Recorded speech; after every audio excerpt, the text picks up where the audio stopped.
شروع اللہ کے نام سے جو سب پر مہربان ہے، بہت مہربان ہے۔ تمام تعریفیں اللہ کی ہیں جس نے اپنے بندے پر کتاب نازل کی اور اس میں کسی قسم کی کوئی خامی نہیں رکھی۔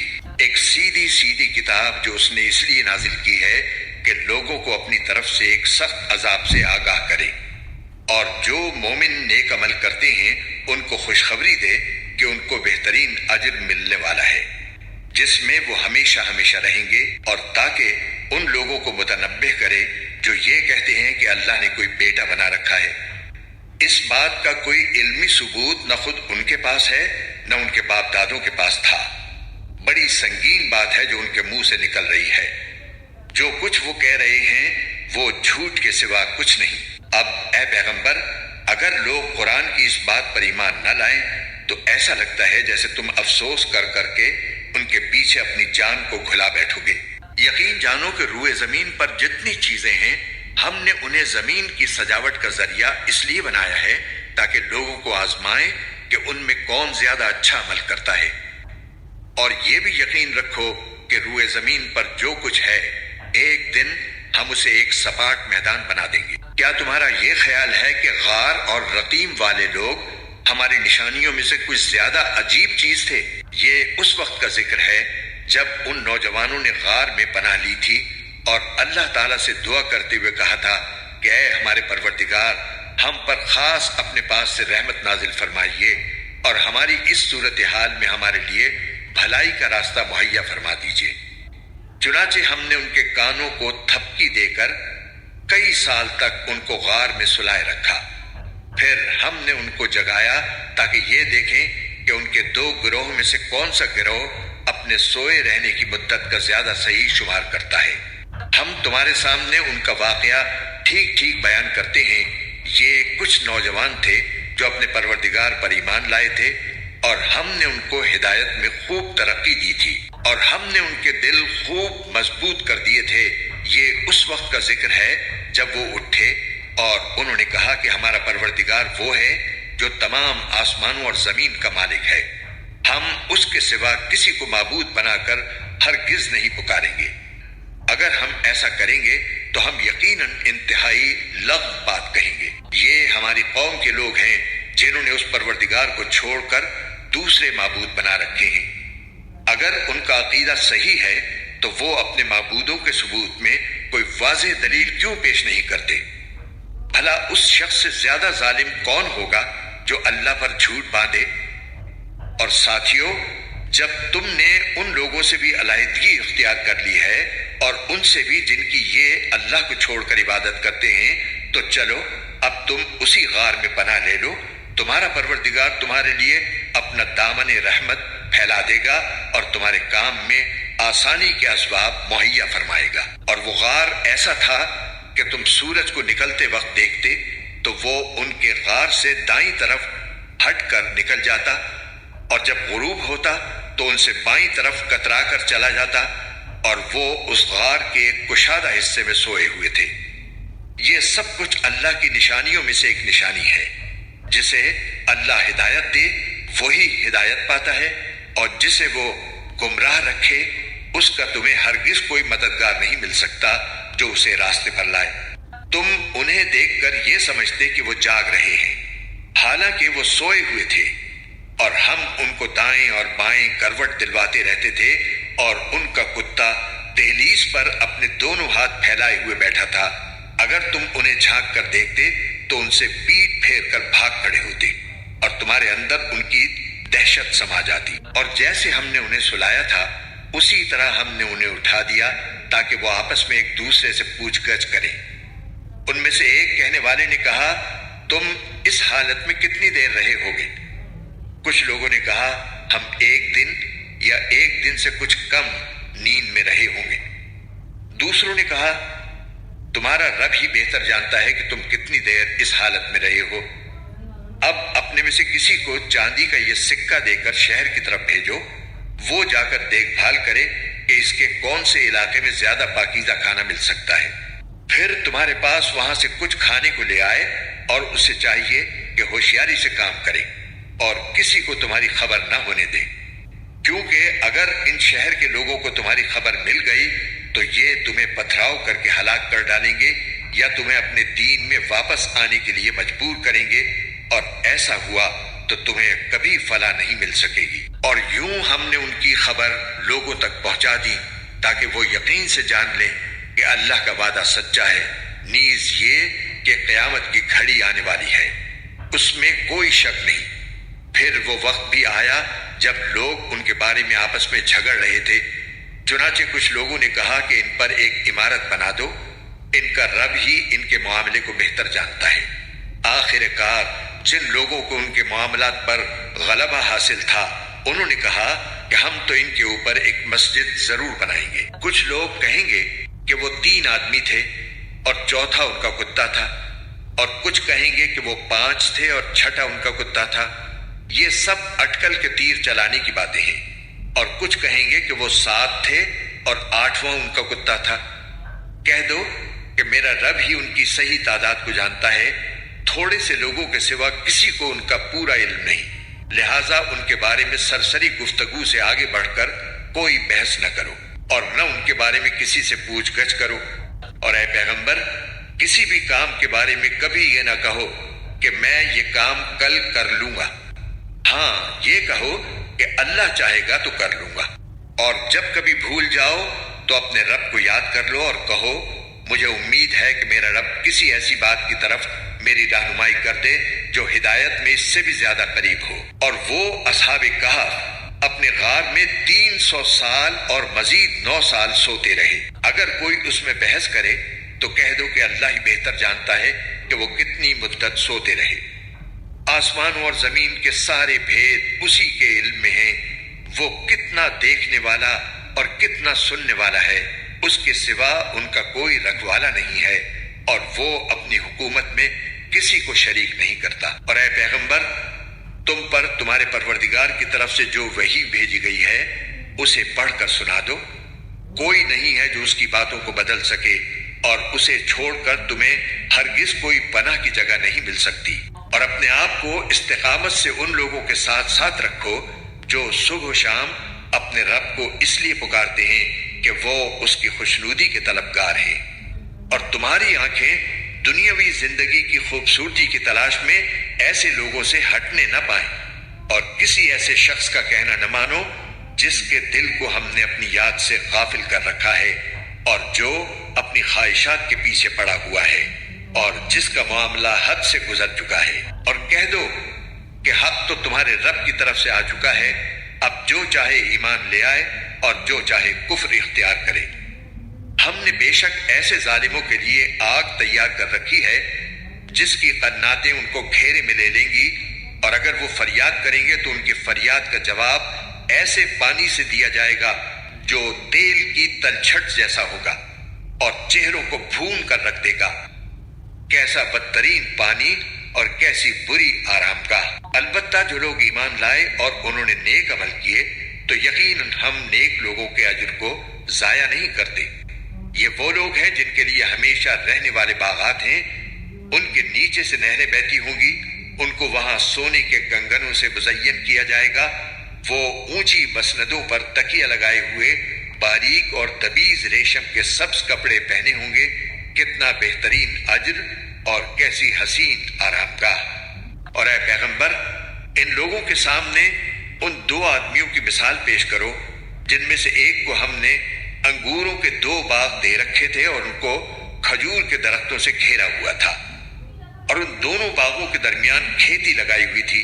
دونوں باغ پورا پورا پھل دیتے تھے اور کوئی باغ پھل دینے میں کوئی کمی نہیں چھوڑتا تھا، اور ان دونوں کے درمیان ہم نے ایک نہر جاری کر دی تھی۔ اور اس شخص کو خوب دولت حاصل ہوئی تو وہ اپنے ساتھی سے باتیں کرتے ہوئے کہنے لگا کہ میرا مال بھی تم سے زیادہ ہے اور میرا جتھا بھی تم سے زیادہ مضبوط ہے۔ اور وہ اپنی جان پر ستم ڈھاتا ہوا اپنے باغ میں داخل ہوا، کہنے لگا میں نہیں سمجھتا کہ یہ باغ کبھی بھی تباہ ہوگا، اور میرا خیال یہ ہے کہ قیامت کبھی نہیں آئے گی، اور اگر کبھی مجھے اپنے رب کے پاس واپس بھیجا بھی گیا تب بھی مجھے یقین ہے کہ مجھے اس سے بھی اچھی جگہ ملے گی۔ اس کے ساتھی نے اس سے باتیں کرتے ہوئے کہا کیا تم اس ذات کے ساتھ کفر کا معاملہ کر رہے ہو جس نے تمہیں مٹی سے اور پھر نطفے سے پیدا کیا، پھر تمہیں ایک بھلا چنگا انسان بنا دیا۔ جہاں تک میرا تعلق ہے، میں تو یہ عقیدہ رکھتا ہوں کہ اللہ میرا پروردگار ہے اور میں اپنے پروردگار کے ساتھ کسی کو شریک نہیں مانتا۔ اور جب تم اپنے باغ میں داخل ہو رہے تھے، اس وقت تم نے یہ کیوں نہیں کہا کہ ماشاء اللہ لا قوت الا باللہ، یعنی جو اللہ چاہتا ہے وہی ہوتا ہے، اللہ کی توفیق کے بغیر کسی میں کوئی طاقت نہیں۔ اگر تمہیں یہ نظر آ رہا ہے کہ میری دولت اور اولاد تم سے کم ہے، تو میرے رب سے کچھ بعید نہیں ہے کہ وہ مجھے تمہارے باغ سے بہتر چیز عطا فرما دے اور تمہارے اس باغ پر کوئی آسمانی آفت بھیج دے جس سے وہ چکنے میدان میں تبدیل ہو کر رہ جائے، یا اس کا پانی زمین میں اتر جائے، پھر تم اسے تلاش بھی نہ کر سکو۔ اور پھر ہوا یہ کہ اس کی ساری دولت عذاب کے گھیرے میں آ گئی، اور صبح ہوئی تو اس حالت میں کہ اس نے باغ پر جو کچھ خرچ کیا تھا وہ اس پر ہاتھ ملتا رہ گیا، جبکہ اس کا باغ ٹٹیوں پر گرا پڑا تھا، اور وہ کہہ رہا تھا کاش میں نے اپنے رب کے ساتھ کسی کو شریک نہ مانا ہوتا۔ اور اسے کوئی ایسا جتھا میسر نہ آیا جو اللہ کو چھوڑ کر اس کی مدد کرتا، اور نہ وہ خود اس قابل تھا کہ اپنا دفاع کر سکے۔ ایسے موقع پر آدمی کو پتہ چلتا ہے کہ مدد کا سارا اختیار سچے اللہ کو حاصل ہے، وہی ہے جو بہتر ثواب دیتا اور بہتر انجام دکھاتا ہے۔ اور ان لوگوں سے دنیاوی زندگی کی یہ مثال بھی بیان کر دو کہ وہ ایسی ہے جیسے ہم نے آسمان سے پانی برسایا تو اس سے زمین کا سبزہ خوب گھنا ہو گیا، پھر وہ ایسا ریزہ ریزہ ہوا کہ اسے ہوائیں اڑا لے جاتی ہیں، اور اللہ ہر چیز پر مکمل قدرت رکھتا ہے۔ مال اور اولاد دنیاوی زندگی کی زینت ہیں، اور جو نیکیاں پائیدار رہنے والی ہیں وہ تمہارے رب کے نزدیک ثواب کے اعتبار سے بھی بہتر ہیں اور امید وابستہ کرنے کے لیے بھی بہتر۔ اور اس دن کا دھیان رکھو جس دن ہم پہاڑوں کو چلائیں گے اور تم زمین کو دیکھو گے کہ وہ کھلی پڑی ہے، اور ہم ان سب کو گھیر کر اکٹھا کر دیں گے اور ان میں سے کسی ایک کو بھی نہیں چھوڑیں گے، اور سب کو تمہارے رب کے سامنے صف باندھ کر پیش کیا جائے گا۔ آخر تم ہمارے پاس اسی طرح آ گئے جس طرح ہم نے تمہیں پہلی بار پیدا کیا تھا۔ اس کے برعکس تمہارا دعویٰ یہ تھا کہ ہم تمہارے لیے یہ مقرر وقت کبھی نہیں لائیں گے، اور اعمال کی کتاب سامنے رکھ دی جائے گی۔ چنانچہ تم مجرموں کو دیکھو گے کہ وہ اس کے مندرجات سے خوف زدہ ہیں اور کہہ رہے ہیں کہ ہائے ہماری بربادی، یہ کیسی کتاب ہے جس نے ہمارا کوئی چھوٹا بڑا عمل ایسا نہیں چھوڑا جس کا پورا احاطہ نہ کر لیا ہو، اور وہ اپنا سارا کیا دھرا اپنے سامنے موجود پائیں گے، اور تمہارا پروردگار کسی پر کوئی ظلم نہیں کرے گا۔ اور وہ وقت یاد کرو جب ہم نے فرشتوں سے کہا تھا کہ آدم کے آگے سجدہ کرو، چنانچہ سب نے سجدہ کیا سوائے ابلیس کے، وہ جنات میں سے تھا، چنانچہ اس نے اپنے رب کے حکم کی نافرمانی کی۔ کیا پھر بھی تم میرے بجائے اسے اور اس کی ذریت کو اپنا رکھوالا بناتے ہو، حالانکہ وہ سب تمہارے دشمن ہیں؟ اللہ تعالیٰ کا کتنا برا متبادل ہے جو ظالموں کو ملا ہے۔ میں نے نہ آسمانوں اور زمین کی تخلیق کے وقت ان کو حاضر کیا تھا، نہ خود ان کو پیدا کرتے وقت، اور میں ایسا نہیں ہوں کہ گمراہ کرنے والوں کو دست و بازو بناؤں۔ اور اس دن کا دھیان کرو جب اللہ ان مشرکوں سے کہے گا کہ ذرا پکارو ان کو جنہیں تم نے میری خدائی میں شریک سمجھ رکھا تھا، چنانچہ وہ پکاریں گے لیکن وہ ان کو کوئی جواب نہیں دیں گے، اور ہم ان کے درمیان ایک مہلک آڑ حائل کر دیں گے، اور مجرم لوگ آگ کو دیکھیں گے تو سمجھ جائیں گے کہ انہیں اسی میں گرنا ہے، اور اس سے بچ نکلنے کا کوئی راستہ نہیں پائیں گے۔ اور ہم نے لوگوں کے فائدے کے لیے اس قرآن میں طرح طرح سے ہر قسم کے مضامین بیان کیے ہیں، اور انسان ہے کہ جھگڑا کرنے میں ہر چیز سے بڑھ گیا ہے۔ اور جب لوگوں کے پاس ہدایت آ چکی تو اب انہیں ایمان لانے اور اپنے رب سے معافی مانگنے سے اس مطالبے کے سوا کوئی اور چیز نہیں روک رہی کہ ان کے ساتھ بھی پچھلے لوگوں جیسے واقعات پیش آ جائیں یا عذاب ان کے بالکل سامنے آ کھڑا ہو۔ اور ہم پیغمبروں کو صرف اس لیے بھیجتے ہیں کہ وہ مومنوں کو خوشخبری دیں اور کافروں کو عذاب سے متنبہ کریں، اور جن لوگوں نے کفر اپنا لیا ہے وہ باطل کا سہارا لے کر جھگڑا کرتے ہیں تاکہ اس کے ذریعے حق کو ڈگمگا دیں، اور انہوں نے میری آیتوں کو اور انہیں جو تنبیہ کی گئی تھی اس کو مذاق بنا رکھا ہے۔ اور اس شخص سے بڑھ کر ظالم کون ہوگا جسے اس کے رب کی آیتوں کے حوالے سے نصیحت کی جائے تو وہ ان سے منہ موڑ لے اور اپنے ہاتھوں کے کرتوت کو بھلا بیٹھے۔ حقیقت یہ ہے کہ ہم نے ان لوگوں کے کرتوت کی وجہ سے ان کے دلوں پر غلاف چڑھا دی ہے، جن کی وجہ سے وہ اس قرآن کو نہیں سمجھتے، اور ان کے کانوں میں ڈانٹ لگا دی ہے۔ اور اگر تم انہیں ہدایت کی طرف بلاؤ تب بھی وہ صحیح راستے پر ہرگز نہیں آئیں گے۔ اور تمہارا پروردگار بہت بخشنے والا، بڑا رحمت والا ہے۔ جو کمائی انہوں نے کی ہے اگر وہ اس کی وجہ سے انہیں پکڑنے پر آتا تو ان کو جلد ہی عذاب دے دیتا، لیکن ان کے لیے ایک وقت مقرر ہے جس سے بچنے کے لیے انہیں کوئی پناہ گاہ نہیں ملے گی۔ یہ ساری بستیاں تمہارے سامنے ہیں۔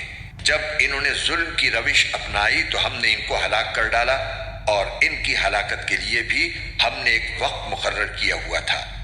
اور اس وقت کا ذکر سنو جب موسیٰ نے اپنے نوجوان شاگرد سے کہا تھا کہ میں اس وقت تک اپنا سفر جاری رکھوں گا جب تک 2 سمندروں کے سنگم پر نہ پہنچ جاؤں، ورنہ برسوں چلتا رہوں گا۔ چنانچہ جب وہ ان کے سنگم پر پہنچے تو دونوں اپنی مچھلی کو بھول گئے، اور اس نے سمندر میں ایک سرنگ کی طرح کا راستہ بنا لیا۔ پھر جب دونوں آگے نکل گئے تو موسیٰ نے اپنے نوجوان سے کہا کہ ہمارا ناشتہ لاؤ۔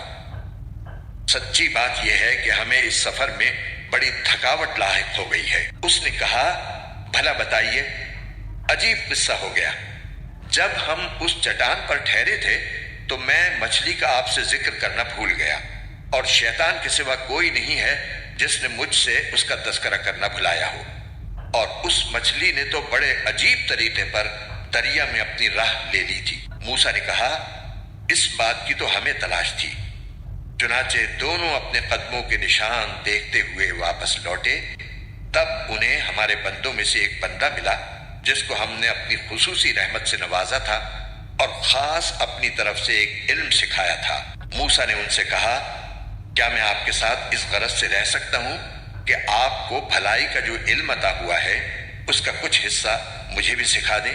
انہوں نے کہا مجھے یقین ہے کہ آپ میرے ساتھ رہنے پر صبر نہیں کر سکیں گے، اور جن باتوں کی آپ کو پوری واقفیت نہیں ہے ان پر آپ صبر کر بھی کیسے سکتے ہیں؟ موسیٰ نے کہا انشاءاللہ آپ مجھے صابر پائیں گے، اور میں آپ کے کسی حکم کی خلاف ورزی نہیں کروں گا۔ انہوں نے کہا اچھا، اگر آپ میرے ساتھ چلتے ہیں تو جب تک میں خود ہی آپ سے کسی بات کا تذکرہ شروع نہ کروں آپ مجھ سے کسی بھی چیز کے بارے میں سوال نہ کریں۔ چنانچہ دونوں روانہ ہو گئے، یہاں تک کہ جب دونوں ایک کشتی میں سوار ہوئے تو ان صاحب نے کشتی میں چھید کر دیا۔ موسیٰ بولے ارے کیا آپ نے اس میں چھید کر دیا تاکہ سارے کشتی والوں کو ڈبو ڈالے؟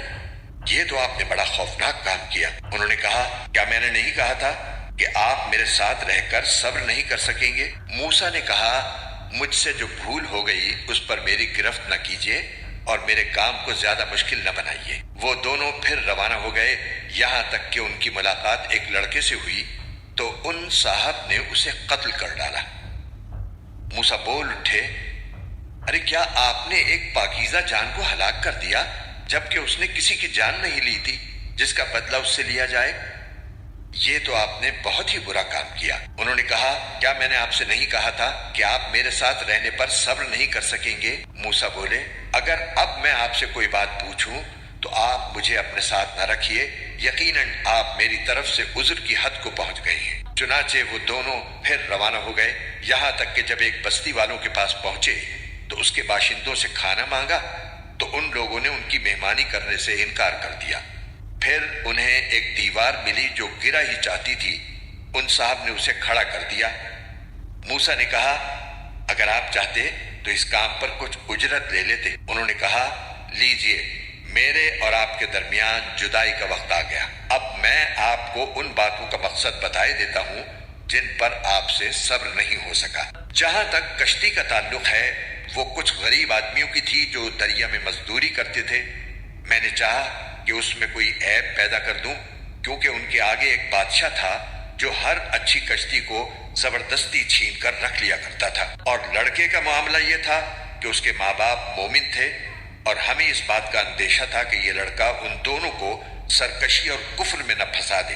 چنانچہ ہم نے یہ چاہا کہ ان کا پروردگار انہیں اس لڑکے کے بدلے ایسی اولاد دے جو پاکیزگی میں بھی اس سے بہتر ہو اور حسن سلوک میں بھی اس سے بڑی ہوئی ہو۔ رہی یہ دیوار تو وہ اس شہر میں رہنے والے 2 یتیم لڑکوں کی تھی اور اس کے نیچے ان کا ایک خزانہ گڑا ہوا تھا، اور ان دونوں کا باپ ایک نیک آدمی تھا۔ اس لیے آپ کے پروردگار نے یہ چاہا کہ یہ دونوں لڑکے اپنی جوانی کی عمر کو پہنچیں اور اپنا خزانہ نکال لیں۔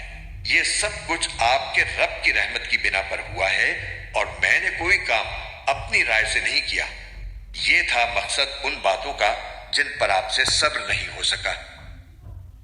اور یہ لوگ تم سے ذوالقرنین کے بارے میں پوچھتے ہیں، کہہ دو کہ میں ان کا کچھ حال تمہیں پڑھ کر سناتا ہوں۔ واقعہ یہ ہے کہ ہم نے ان کو زمین میں اقتدار بخشا تھا اور انہیں ہر کام کے وسائل عطا کیے تھے، جس کے نتیجے میں وہ ایک راستے کے پیچھے چل پڑے، یہاں تک کہ جب وہ سورج کے ڈوبنے کی جگہ پہنچے تو انہیں دکھائی دیا کہ وہ ایک دلدل جیسے سیاہ چشمے میں ڈوب رہا ہے، اور وہاں انہیں ایک قوم ملی۔ ہم نے ان سے کہا، اے ذوالقرنین، تمہارے پاس 2 راستے ہیں، یا تو ان لوگوں کو سزا دو یا پھر ان کے معاملے میں اچھا رویہ اختیار کرو۔ انہوں نے کہا، ان میں سے جو کوئی ظلم کا راستہ اختیار کرے گا اسے تو ہم سزا دیں گے، پھر اسے اپنے رب کے پاس پہنچا دیا جائے گا اور وہ اسے سخت عذاب دے گا۔ البتہ جو کوئی ایمان لائے گا اور نیک عمل کرے گا تو وہ بدلے کے طور پر اچھے انجام کا مستحق ہوگا، اور ہم بھی اس کو اپنا حکم دیتے وقت آسانی کی بات کہیں گے۔ اس کے بعد وہ ایک اور راستے کے پیچھے چل پڑے، یہاں تک کہ جب وہ سورج کے طلوع ہونے کی جگہ پہنچے تو انہوں نے دیکھا کہ وہ ایک ایسی قوم پر طلوع ہو رہا ہے جسے ہم نے اس کی دھوپ سے بچنے کے لیے کوئی اوٹ مہیا نہیں کی تھی۔ واقعہ اسی طرح ہوا، اور ذوالقرنین کے پاس جو کچھ ساز و سامان تھا ہمیں اس کی پوری خبر تھی۔ اس کے بعد وہ ایک اور راستے کے پیچھے چل پڑے، یہاں تک کہ جب وہ 2 پہاڑوں کے درمیان پہنچے تو انہیں ان پہاڑوں سے پہلے کچھ لوگ ملے جن کے بارے میں ایسا لگتا تھا کہ وہ کوئی بات نہیں سمجھتے۔ انہوں نے کہا، اے ذوالقرنین، یاجوج اور ماجوج اس زمین میں فساد پھیلانے والے لوگ ہیں، تو کیا ہم آپ کو کچھ مال کی پیشکش کر سکتے ہیں جس کے بدلے آپ ہمارے اور ان کے درمیان کوئی دیوار بنا دیں؟ ذوالقرنین نے کہا، اللہ نے مجھے جو اقتدار عطا فرمایا ہے وہی میرے لیے بہتر ہے، لہٰذا تم لوگ ہاتھ پاؤں کی طاقت سے میری مدد کرو تو میں تمہارے اور ان کے درمیان ایک مضبوط دیوار بنا دوں گا۔ مجھے لوہے کی چادریں لا دو۔ یہاں تک کہ جب انہوں نے درمیانی خلا کو پاٹ کر دونوں پہاڑی سروں کو ایک دوسرے سے ملا دیا تو کہا کہ اب آگ دہکاؤ۔ یہاں تک کہ جب اس دیوار کو لال انگارہ کر دیا تو کہا کہ پگھلا ہوا تانبا لاؤ، اب میں اس پر انڈیلوں گا۔ چنانچہ وہ دیوار ایسی بن گئی کہ یاجوج ماجوج نہ اس پر چڑھنے کی طاقت رکھتے تھے اور نہ اس میں کوئی سوراخ بنا سکتے تھے۔ ذوالقرنین نے کہا، یہ میرے رب کی رحمت ہے کہ اس نے ایسی دیوار بنانے کی توفیق دی، پھر میرے رب نے جس وقت کا وعدہ کیا ہے جب وہ وقت آئے گا تو وہ اس دیوار کو ڈھا کر زمین کے برابر کر دے گا، اور میرے رب کا وعدہ بالکل سچا ہے۔ اور اس دن ہم ان کی یہ حالت کر دیں گے کہ وہ موجوں کی طرح ایک دوسرے سے ٹکرا رہے ہوں گے، اور سور پھونکا جائے گا تو ہم سب کو ایک ساتھ جمع کر لیں گے، اور اس دن ہم دوزخ کو ان کافروں کے سامنے کھلی آنکھوں لے آئیں گے جن کی آنکھوں پر دنیا میں میری نصیحت کی طرف سے پردہ پڑا ہوا تھا اور جو سننے کی صلاحیت نہیں رکھتے تھے۔ جن لوگوں نے کفر اپنا لیا ہے، کیا وہ پھر بھی یہ سمجھتے ہیں کہ مجھے چھوڑ کر میرے ہی بندوں کو اپنا رکھوالا بنائیں گے؟ یقین رکھو کہ ہم نے ایسے کافروں کی مہمانی کے لیے دوزخ تیار کر رکھی ہے۔ کہہ دو کہ کیا ہم تمہیں بتائیں کہ کون لوگ ہیں جو اپنے اعمال میں سب سے زیادہ ناکام ہیں؟ یہ وہ لوگ ہیں کہ دنیاوی زندگی میں ان کی ساری دوڑ دھوپ سیدھے راستے سے بھٹکی رہی اور وہ سمجھتے رہے کہ وہ بہت اچھا کام کر رہے ہیں۔ یہ وہی لوگ ہیں جنہوں نے اپنے مالک کی آیتوں کا اور اس کے سامنے پیش ہونے کا انکار کیا، اس لیے ان کا سارا کیا دھرا غارت ہو گیا۔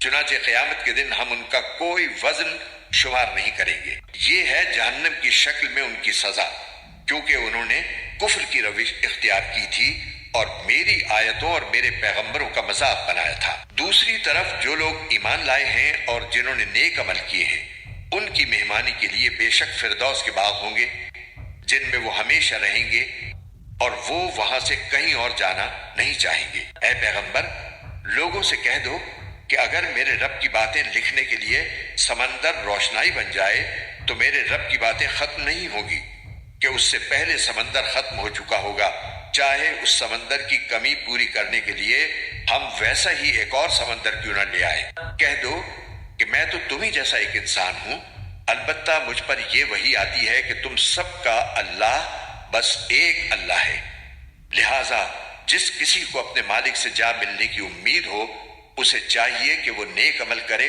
اور اپنے مالک کی عبادت میں کسی اور کو شریک نہ ٹھہرائے۔